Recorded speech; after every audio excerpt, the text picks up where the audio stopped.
seguimos en esta tarde de Caira quien Caira, y uno no quiere subirse a esta cosa histérica, frenética, cuánto cotiza el dólar, estamos todos en la calle, che, cuánto cerró, cuánto abrió. Cuando se entró en default, todos me preguntaban ese día, yo estaba invitado a un programa de televisión, che, ¿cuánto se...? No se movió casi nada, pero a 10 días después, o una semana después,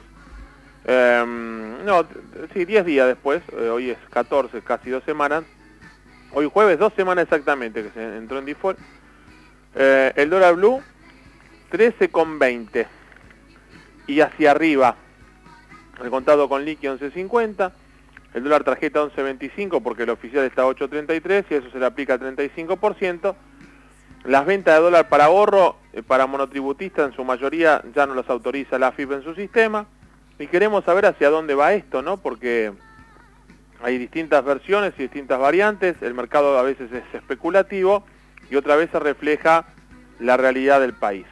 Vamos a hablar con Diego Giacomini, que es integrante de la consultora Economía y Regiones, que tiene la gentileza de atendernos. Diego, buenas tardes, Mario Caira te saluda. ¿Cómo va? ¿Qué tal, Mario? ¿Cómo andás? Buenas tardes. Gracias por atendernos. No, por favor. ¿Es el valor de equilibrio este del dólar o refleja algún tipo de nerviosismo en el mercado? ¿De qué dólar me estás hablando? El blue de 13.25, ¿no? Que es lo que se está vendiendo en los arbolitos. Mirá, te cuento. O 13.20. Desde que se puso, sí, igualmente no hay una sola cotización, seguramente en el interior del país está un poquito más caro, como siempre, que en Florida, sí, ¿no? En Villa Crespo es más caro que en el microcentro, a 10 estaciones de subte, por ejemplo. Claro, exactamente. No, el tema es mucho más sencillo de lo que pareciera. Desde que se puso el cepo cambiario, o sea, desde que el gobierno intervino fuertemente en el mercado cambiario, sí, y aparece el dólar blue, la cotización del dólar blue y su tendencia en el mediano y largo plazo se mueve en línea sí, con lo que los economistas llamamos dólar cobertura. Parece muy difícil este nombre, dólar cobertura. ¿Qué es el dólar cobertura? Es la relación entre la cantidad de pesos que hay en la economía y la cantidad de dólares que tiene de reservas el Banco Central. ¿Qué quiere decir esto? Que a medida que el Banco Central emite pesos, principalmente para financiar el exceso de gasto del Tesoro, y a su vez va perdiendo reservas porque las utiliza para pagar deuda pública o porque se fugan, este dólar cobertura va aumentando y el dólar blue lo sigue. Solamente se puede desviar, pero muy poco de esa tendencia en el corto plazo, pero en el mediano y el largo plazo se mueve con él. ¿Qué quiere decir? Que el dólar blue va a subir cuanto más pesos haya en la economía y menos dólares tenga el Banco Central, y como el único que compra dólares aquí en ese país es el Banco Central, que lo mismo, menos dólares haya en la economía. Entonces, el dólar blue se mueve en función de eso, a mayor pesos y menos dólares, más dólar blue. Entonces, si queremos saber hoy en día, bueno, hoy en día ese dólar cobertura, si hacemos la cuentita, está a 12,90, 13 pesos. Está cerca. O sea, está, ¿qué quiere decir? Que está el equilibrio, está en equilibrio, o sea, a ver, ¿qué quiere decir? Podría ser 12,70, podría ser 12,50, puede ser 13,15, pero, a ver, estamos ahí. Ahora bien, entonces, la cuenta es, ¿cuánto falta que emita en lo que resta de este año el gobierno? O sea, ¿cuántos pesos va a terminar habiendo a final de diciembre y a principios de enero? ¿Y cuántos dólares va a tener el Banco Central a final de diciembre y a principios de enero? Corregime si digo una barbaridad económica, porque no soy economista ni mucho menos. En definitiva, aunque a algunos les haga escozor, esta técnica tan simple y tan contundente es aplicar la lógica de una convertibilidad, en este caso no 1 a 1, porque en la convertibilidad el 1 a 1 era cada peso emitido tenía su respaldo en dólares.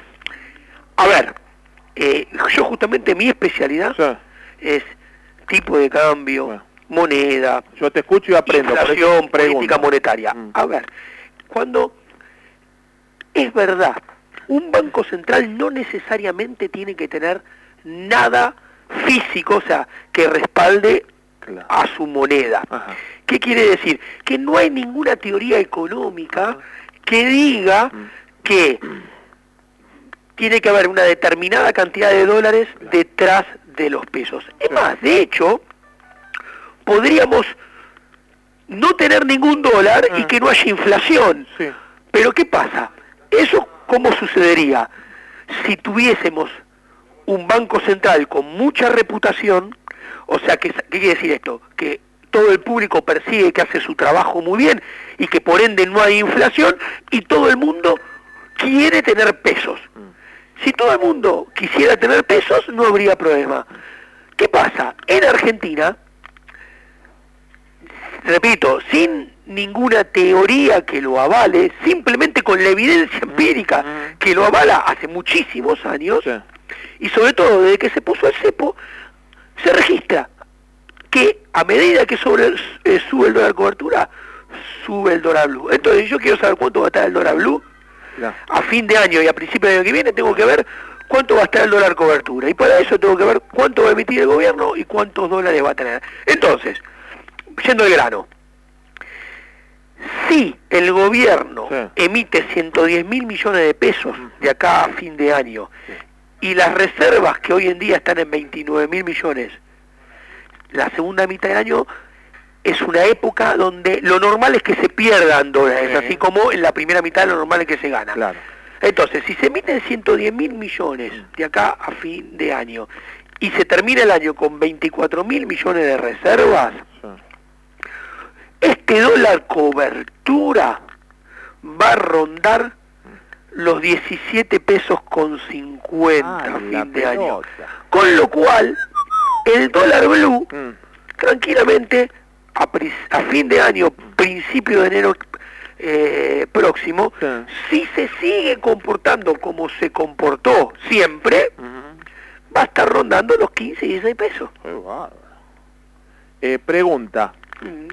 Eso es el dólar calle, el dólar que se consigue, el dólar al que se puede acceder desde que se intervino en el mercado cambiario, ¿no?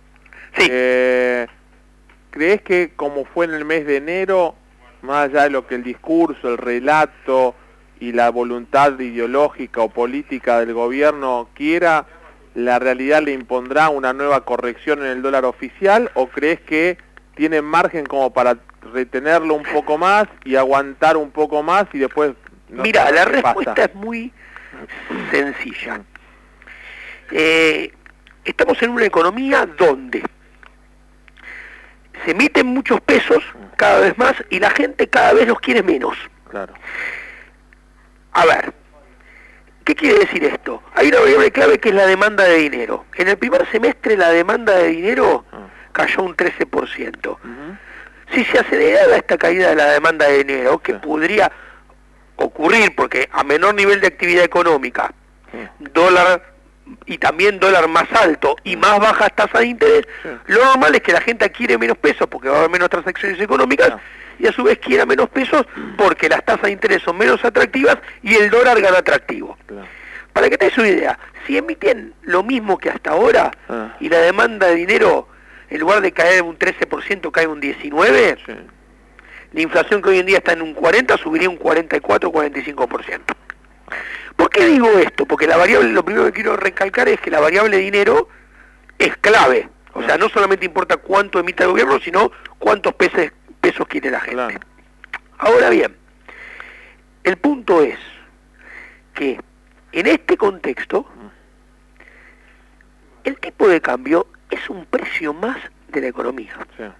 si todos los precios suben, claro, o sea, si sube el precio de la tira de asado, claro, el precio de la gaseosa, el precio de los zapatos y el precio de las camisas, claro, también tarde o temprano va a terminar subiendo el tipo de cambio. Está bien. Eso responde a la lógica del mercado y al movimiento natural del mercado, pero viste que hay políticas que son muy intervencionistas. Exacto. Y que retienen las cosas. ¿Vos crees que por cómo están planteadas las cosas hoy, de acá a fin de año, no te pido que hagas futurología ni te metas en la cabeza de Kicillof, Capitán y Cristina, pero crees que se va a corregir porque la brecha cada vez es más grande? Hoy en día, en agosto, el tipo de cambio real, o sea, el tipo de cambio ajustado por inflación, nos está diciendo que con un tipo de cambio de 8.28, 8.30, ajustándolo por inflación, estamos parados en el mismo lugar que antes de la inflación, de antes de la devaluación de enero. O sea, estamos en el mismo lugar. ¿Qué quiere decir esto?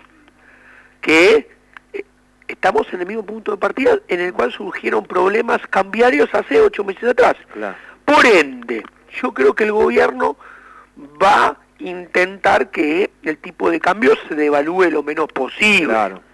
¿Qué quiere decir esto? Que como todos los fundamentos de la economía están mucho peor que en enero, mucho peor. ¿Qué quiere decir? Hay más déficit, hay más inflación, hay más expectativa de devaluación, hay menos superávit comercial, hay menos crecimiento, hay más desempleo.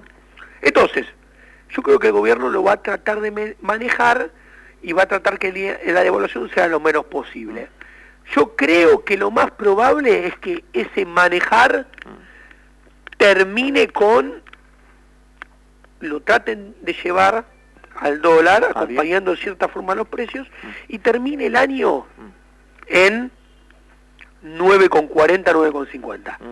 A ver, te ubico, si la inflación sigue como hasta ahora, en diciembre un tipo de cambio de 9,40 es más o menos lo mismo que donde estamos parados hoy en día. Claro. Y exactamente lo mismo que cuando se originó la crisis en enero pasado. Claro, que el 20 y pico % de principio de enero.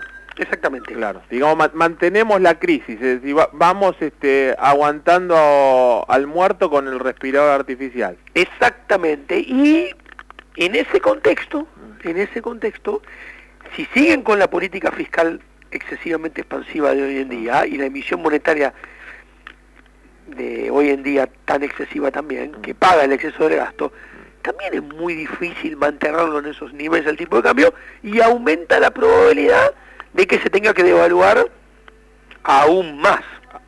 Porque para poder mantenerlo necesitan dólares. Claro. Y hay dos maneras para acceder a dólares. Pensá que la soja está más baja, va a estar más bajo en la próxima cosecha que es lo que fue esta reciente. Entonces hay dos maneras. O, aparte el gobierno tiene que pagar 15.000 millones de dólares con reservas en materia de deuda de acá hasta que se va, a final del 2015. Claro. O sea, la cuentita matemática del almacenero te da que si siguen pagando con deuda y la cosecha que van a tener, al final del 2015 las reservas serían 12.000 millones, las que son hoy 29.